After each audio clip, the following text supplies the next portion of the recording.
هاد الجريمه اللي وقعت في السطات من هاد الجرائم اللي وقعوا في العالم، وانا متاكد مستحيل تقول لي في هاد سنه 2025 ملي بدات ما كيطلعوش لك الفيديوهات ديال الجرائم. والغريب في الامر كثروا بزاف هاد الاونه الاخرى حاولوا يزعزعوا الامان ديال البلاد. ونزيدك الغريب في الامر هي انه حتى شي صفحه من الصفحات الكبار ما قدرات تدوي على هاد الشيء هذا. واش خوفا زعما ولا كاينه شي حاجه ورا هاد الشيء هذا؟ داكشي اللي غنشرحوا في هاد الفيديو. ونبداو اولا بهاد الجريمه اللي وقعت في السطات. تخيل معايا الراجل اللي ديجا كيقولوا انه الهويه ديالو لحد الان باقي ما مكتشفاش، عليه اكثر من 56 شكايه. هاد الشيء اللي قريت في بعض التعليقات وفي بعض المعلومات تقدر تكون غلط ولا لا. شنو وصل بهاد السيد هذا انه يقتل واحد، يقتل الضحيه ويقرضوا طراف ويحطوا طواليت ديال اشرف مكان في الارض، بيت الله سبحانه وتعالى.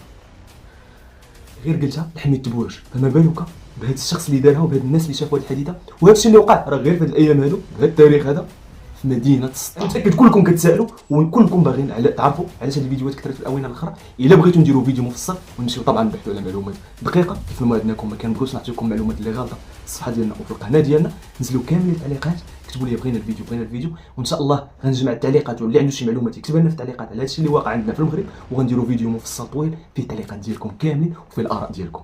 ما تنساوش متابعه الصفحه والله يدينا في الضو يا ربنا امين. الله يدير شي تاويل الخير ان شاء الله.